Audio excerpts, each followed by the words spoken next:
বলে অদ্বৈত একাধারে শিব ঠাকুরের অবতার। শিব মন্দির এটা, শিব মন্দির। আসার সময় প্রণাম করা হয়নি, বাবা কিছু মনে করো না গো। শিব ঠাকুর একাধারে শিব ঠাকুর আর একাধারে মহাবিষ্ণু অবতার। তা যেদিন ভগবান রাস করছেন, রাস মন দিয়ে শুনবেন, ভগবান যেদিন রাস করছেন শারদীয়া পূর্ণিমা রাস, মা দুর্গা একটু আগের থেকে যাচ্ছেন রাসমঞ্চ সাজাবার জন্য। এবার শিব ঠাকুর সেদিন ধ্যানে বসেন নাই। শিব ঠাকুর করেছেন কি, বলছে হে দুর্গা, দুর্গা তুমি কোথায় যাচ্ছ? বলে কেন প্রভু? আমি যাচ্ছি ভগবানের রাস দর্শন করব বলে, রাস মঞ্চ সজ্জিত করব বলে। দুর্গা আমিও তোমার সাথে যাব। দুর্গা না স্বামী, সেখানে তোমার যাওয়া হবে না। বলে কেন যাওয়া হবে না? বলে একমাত্র সেখানে থাকবেন একমাত্র পুরুষ ভগবান শ্রীকৃষ্ণ, আর দ্বিতীয় পুরুষের কোনো জায়গা নেই ওখানে। ঠিক আছে দুর্গা, মায়েরা গল্প করবেন না। ঠিক আছে দুর্গা, তুমি যাও, দেখি আমি কি করতে পারি। শিব ঠাকুরের দুইজন সঙ্গী আছে বাবা। কে কে? হ্যাঁ, নন্দী আর ভৃঙ্গি। নন্দী, ভৃঙ্গি, তোরা একটা কাজ করতো বাবা, সিদ্ধির গুঁড়ো এনে দে, সিদ্ধির গুঁড়ো। ওই দেখ, ওই দেখ, তোদের মা রাসমঞ্চে যাচ্ছে, শাড়ির ওড়নাটা কেমন তুলছে দেখছিস? ওই শাড়ির ওড়নাতে এই সিদ্ধির গুঁড়োগুলো বেঁধে দে, আলগা করে বাঁধবি যেন পড়তে পড়তে যায়। আর মায়েরা হয়েছে কি, নন্দী ভৃঙ্গি তাই করে দিল। ওই সিদ্ধির গুঁড়ো বেঁধে দিল মায়ের আঁচলে, শাড়ির আঁচলে, আর সেগুলো পড়তে পড়তে যাচ্ছে। একটা রাস্তা তৈরি হয়ে গেছে। আর ভোলানাথ করেছেন কি, একটা ওড়না গায়ে দিয়েছেন। গোপী তো নন, দেখবেন রাসলীলা শ্লোকে আছে, খসত বসন রসন চেলি গলিত বেনি দোলনি। গোপিনীরা যখন যাচ্ছিল তাদের কাপড়ের দিকে খেয়াল নেই, সব খসত বসন ফুলে পড়ছিল কাপড়, কাপড়ের দিকে ধ্যান নেই, কারণ তাদের একদিকেই ধ্যান। তাই ওই একটা ওড়না কুড়িয়ে নিয়েছেন ভোলানাথ, পথে পেয়েছেন একটা ওড়না আর কুড়িয়ে নিয়েছেন। ও বাবা, কুড়িয়ে নিয়েছে, আর এতটা ঘোমটা দিয়ে আজকে নাচতে নাচতে চলে যাচ্ছে ভগবানের রাস লীলা দেখার জন্য। এবার যেই না ভোলানাথ প্রবেশ করেছেন, রাস চক্র বন্ধ হয়ে গেল। একই আমার রাসচক্র এইভাবে তো বন্ধ হবার নয়, নিশ্চয়ই এখানে অন্য কোনো ভাবের ভক্তের প্রবেশ ঘটেছে, যার জন্য আমার রাস চক্র বন্ধ হয়ে গেল। আমাকে দেখতে হবে এখানে কোন ভাবের ভক্তের প্রবেশ ঘটেছে। এই যে গোপী, তুমি কোথা থেকে এসেছো? হ্যাঁ হ্যাঁ, মুখটা চেনা চেনা লাগছে তোমার। ঠিক, বেশ বেশ। এই যে গোপী, তুমি কোথা থেকে এসেছো? কালো গোপী। আমি তালবন থেকে এসেছি। তালবন থেকে। তালবন? হ্যাঁ। আচ্ছা ঠিক আছে, তোমার নামও আছে। ঠিক আছে। এই যে গোপী, তুমি কোথা থেকে এসেছো? আমি মোহনবন থেকে এসেছি। মোহনবন? বেশ বেশ, ঠিক আছে। এই যে তুমি কোথা থেকে এসেছো? তুমি পাঞ্জাবি? কদমবন? হ্যাঁ হ্যাঁ, তোমার মুখটা চেনা চেনা লাগছে বটে। হ্যাঁ, এত লম্বা চওড়া পেট মোটা গোপী তোমার ছিল না বাবা। আস্তে, এই গোপী কোথা থেকে এলো দেখি তো, দেখি তো। ভেতর থেকে আবার একটা সাপ ফোঁস করছে, দেখি তো।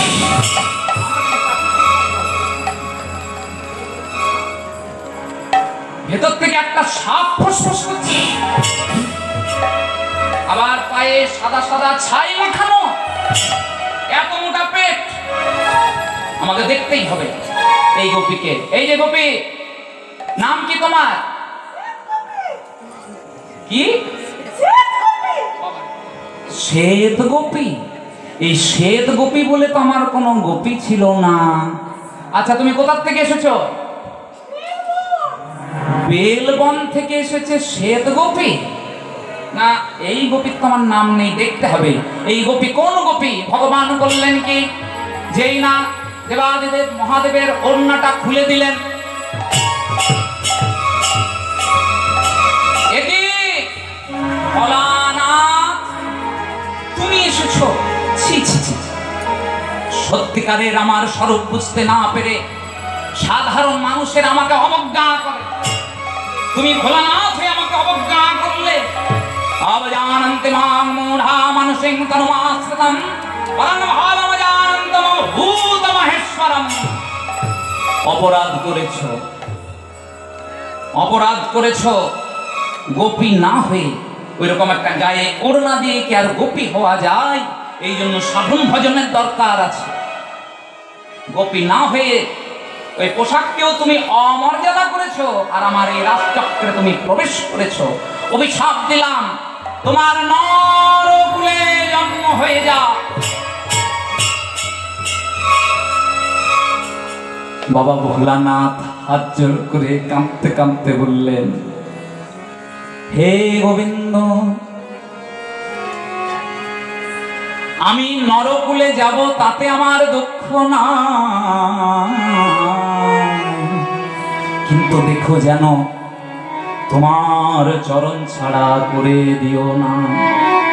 বাবা ভোলানাথ, তুমি বড্ড চতুর। মায়েরা যেজন কৃষ্ণ ভজে সে বড় চতুর। আমি তোমাকে অভিশাপ দিলাম নরকুলে যাওয়ার জন্য, তুমি বললে আমার চরণ ছাড়া করো না। মানে তোমাকে আমি যেখানেই পাঠাই না কেন, তোমার সাথে সাথে আমাকেও যেতে হবে। বাবা, ঠিক আছে ভোলানাথ, আমি তোমাকে কথা দিলাম। আগত দাবর যুগে, আগত কলিকালে আমি হব শচী নন্দন গৌর হরি। আর আমার জন্মে 52 বছর আগে তোমার জন্ম হবে বাংলাদেশের লাউড় গ্রামে। ছোটবেলায় তোমার নাম হবে কমলাক্ষ। বড় হয়ে তুমি ভক্তির আচার্য হবে, সারা ভারত তুমি পর্যটন করবে। সেই দিন তোমার নাম হবে অদ্বৈত আচার্য। আর আজকে তুমি এই রাস লীলা থেকে বঞ্চিত হয়ে গেলে, এই জন্য তোমাকে আমি আশীর্বাদ করলাম। আমি গৌরাঙ্গ হয়ে যেদিন শিবাসঙ্গনে রাসের রস পরিবেশন করব, সর্বাগ্রে আগে পাবে তুমি রাসের রস। তাই মায়েরা বুঝতে পারলে তো যে বাবা ভোলানাথ যিনি অদ্বৈত আচার্য, আজকে কেন আমি পেয়েছি পেয়েছি বলে নৃত্য করছেন? মানে দাপর যুগে পেয়েছেন, দাপর যুগে। আজকে কলিকালে তিনি পেয়েছি পেয়েছি বলে নৃত্য করছেন। আমার অদ্বৈত নাচে রে, হরি বল হরি বল। অদ্বৈত নাচে রে, অদ্বৈত নাচে রে, অদ্বৈত নাচে। আমি পেয়েছি পেয়েছি বলে অদ্বৈত নাচে রে, পেয়েছি পেয়েছি বলে অদ্বৈত নাচে রে, পেয়েছি পেয়েছি বলে অদ্বৈত নাচে রে। আর কারা নৃত্য করছেন? আমার নিত্যানন্দ নাচে গো, নিত্যানন্দ নাচে গো, নিত্যানন্দ নাচে গো, নিত্যানন্দ নাচে গো, নিত্যানন্দ নাচে গো। গৌরাঙ্গের পাছে পাছে নিত্যানন্দ নাচে গো, গৌরাঙ্গের পাছে পাছে নিত্যানন্দ নাচে গো। মহাপ্রভু কখন কোন ভাবে ঢলে পড়বেন, তাই যাতে মাটিতে পড়ে আঘাত না লেগে যায়, আমার নিতাই ঠাকুর পাছে পাছে নৃত্য করছেন। হ্যাঁ, মহাপ্রভুকে, মহাপ্রভু যখনই পড়ে যাবেন ধরে নেবেন। আর কে নৃত্য করছেন? গদাধর। এই গদাধর হচ্ছে রাধা রানী। তিনি গৌরাঙ্গের মুখের দিকে তাকিয়ে নৃত্য করছেন। প্রাণ বধুয়া বধুয়া বলে গদাধর নাচে রে, হরি বল। বধুয়া বধুয়া বলে গদাধর নাচে রে, বধুয়া বধুয়া বলে গদাধর নাচে রে, বধুয়া বধুয়া বলে গদাধর নাচে রে, বধুয়া বধুয়া বলে গদাধর নাচে রে। আরেকজন আছেন বাবাকে শ্রীবাস ঠাকুর। ইনি হচ্ছেন ভক্তি নাচার্য। এনার নাচ কেমন? ভক্তি গদ গদ চিত্তে। আমার শ্রীবাস নাচে রে, শ্রীবাস নাচে রে, শ্রীবাস নাচে রে, আমার শ্রীবাস নাচে রে, শ্রীবাস নাচে রে, শ্রীবাস নাচে রে। ভক্তি গদ গদ চিত্তে শ্রীবাস নাচে রে, ভক্তি গদ গদ চিত্তে শ্রীবাস নাচে রে, ভক্তি গদ গদ চিত্তে শ্রীবাস নাচে রে। দাঁড়াও দাঁড়াও, নাচ হবে, গান হবে। আগে বাজনাগুলো ভালো ভালো আছে কিনা দেখে নি। এই যে গৌরীদাস, তোমার খোল ঠিক আছে তো? এই যে তোমার করতাল ঠিক আছে তো? ঠিক আছে। আজ খোল করো তাল গোড়া সুমেল করিয়া, হরি বল হরি বল হরি বল, সুমেল করিয়া, খোল করো তাল গোড়া সুমেল করিয়া, আজ খোল করো তাল গোড়া সুমেল করিয়া, আজ বাজে খোল বাজে খোল, আজ বাজে খোল বাজে, আজ বাজে খোল বাজে খোল, আজ বাজে খোল বাজে খোল, সংকীর্তন মহারাসে বাজে খোল বাজে খোল। সংকীর্তন মহারাজ। মায়েরা আমার খোলটা বাজে বাজছে, এই খোলটা বাজে বাজছে বলুন তো। এই যে বাবা ভাইরা আমার খোলটা বাজে বাজছে, বলুন তো। কীর্তন করতে বলো, বাজে খোল বাজে খোল বলে চলে। আমি চললাম, তুই কীর্তন কর। আরে, এই যে ছোটদা, এমা। ধরো, ধরো, ধরো, ধরো, ববিতা, ববিতা, ধরো, ধরো, ধরো। আরে ধরো তো। আমার দিকে বাজে খোল বাজে খোল বলে আসছো। তোমার গানটা তো ভালো করে শুনবে। কি গান শুনবো? আমি বলছি, বুঝিয়ে বলছি। আচ্ছা বলছি বলছি, শোনো শোনো শোনো, তোমাদের ওই খোলটা বাজে, এই বাজেটা আমি বলিনি। বাজে মানে বাজনা বাজে, আর বাজে যদি হয় খোল, তাহলে এই খোলটা আমাদের বাজে। ওই খোলটা কোনোদিন বাজে হতে পারে তোমাদের? আগে বলবে, তোমরা তো গানটাই করতে দিচ্ছ না, গানের আগে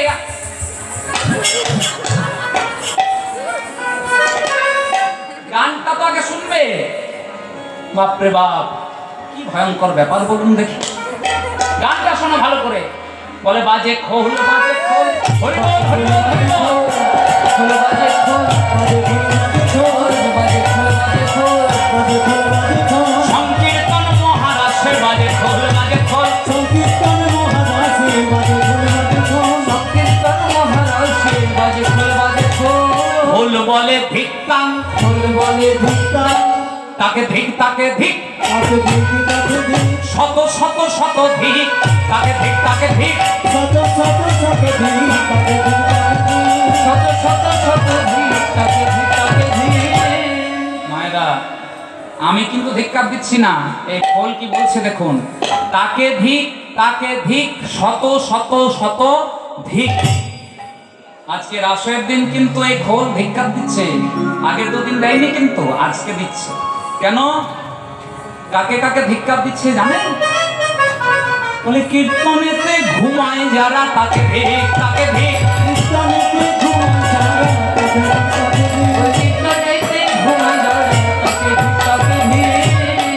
এখনো পর্যন্ত মোটামুটি ঠিকই আছে। আমরা দেখছি তো, গোটা সেদিন দেখছি। যখনই গান 1 ঘন্টা 1.5 ঘন্টা 2 ঘন্টা হয়ে যাচ্ছে, তখন ভক্তদের চোখে কোথা থেকে বলে এসে গেলে তো বাবা করার কিছু নাই, এটা তো ঘুমেরই সময়। সারা বছর কি কীর্তন শুনে অভ্যাস আছে? হঠাৎ করে গ্রামে 24 প্রহর হচ্ছে, শুনতে হচ্ছে, চলে আসছে। কিন্তু বাবা আজকে খোল কিন্তু কাউকে ছেড়ে কথা বলবে না। উলুধ্বনি যে না দেবে, তাকে ধিক তাকে ধিক। ধনী যে দিবে, তাকে ধিক তাকে ধিক, ধনে যে না দেবে তাকে ভিড় তাকে ভিড়। আরো আছে বাবা, বাড়ির কথা বলবে যারা, তাকে ধিক তাকে ধিক। বাড়ির কথা বলবে যারা, তাকে ধিক তাকে ধিক, বাড়ির কথা বলবে যারা, তাকে ভিড় তাকে ভিড়। আমার বাবারা ভাবছে মাদেরকে বলছে বলুক, মাদেরকে বলছে বলুক, আরো ভালো করে দেখ। কিন্তু বাবা খোল কিন্তু কাউকে ছেড়ে কথা বলবে না, সবাইকে ধিক্কার দিচ্ছে। আর কাকে কাকে ধিক্কার দিচ্ছে? ওই হরি বল যে না বলবে, তাকে ধিক তাকে ধিক। হরি বল হরি বল হরি বল। তাকে ধিক তাকে ধিক, হরি বল যে না বলবে তাকে ভিড় তাকে ভিড়। হরি বল যে না বলবে, তাকে ধিক তাকে ধিক, ওই হরি বল যে না বলবে, কীর্তনেরা সরে এসে হরি বল হরি বল হরি বল। তনেরা সরে এসে, হরি বল যে না বলবে, তনেরা সরে এসে, হরি বল যে না বলবে, তনেরা সরে এসে, হরি বল যে না বলবে, তনেরা সরে এসে, হরি বল যে না বলবে, তনেরা সরে এসে। তাকে ধিক তাকে ধিক। আর এই করতাল গুলো কি বলছেন জানেন? বেজে বলে করো তাল করো তাল করো তাল, করো তাল করো তাল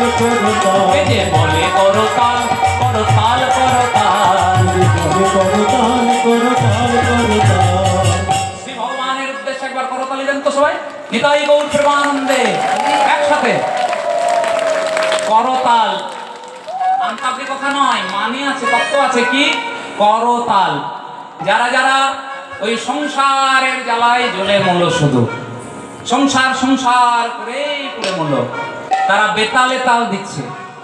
আর আপনাদের মতন যারা অনুরাগী ভক্ত, সারাদিন ঘরের কাজ করেছেন মায়েরা, আর এই যেই না সন্ধ্যাবেলা হয়ে গেছে, আপনারা কীর্তনের আসরে চলে এসেছেন। আপনারা আসলেই তালে তাল দিচ্ছেন। এইভাবে তালে তাল দিতে পারলেই তবে এই মানব জন্মটা সার্থক। তাই শিক্ষা দেওয়ার জন্য করতালগুলো বলছে, বেজে বলে করো তাল, করো তাল, করো তাল, বেজে করো তাল করো তাল করো তাল বেতালে তাল দিও না, করো তাল, করো তাল। বেতাল জীবন করো তাল করো তোমরা বেতালে দিন কাটাইও না, করো তাল, করো তাল। বেজে বেজে বলে করো তাল, করো তাল, করো তাল। হরি হরি বল।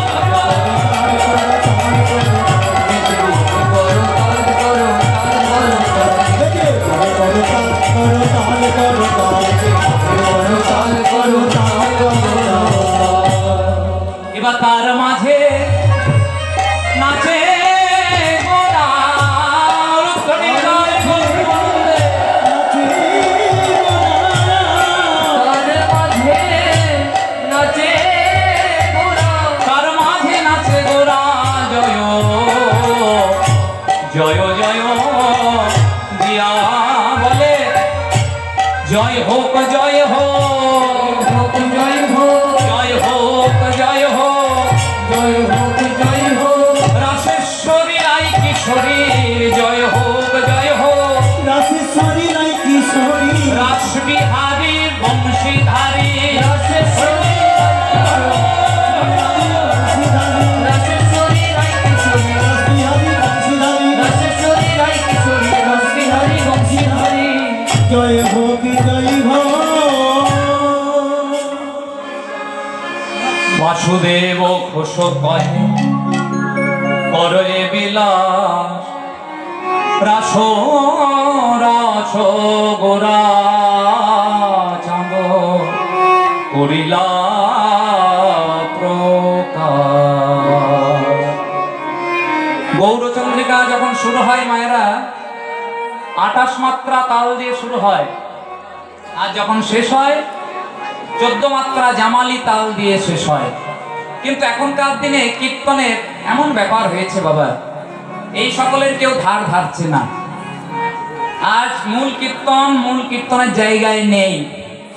এই কীর্তনের আসরকে ব্যবহার করে যে যা খুশি করে যাচ্ছেন, এটা কিন্তু চরম অন্যায়। তাই কীর্তনের অঙ্গহানি যেন না হয়ে যায়, যে জায়গায় যে জিনিসগুলো কীর্তনে দেওয়া দরকার সেগুলো দিতেই হবে, আমাদেরও দিতে হবে।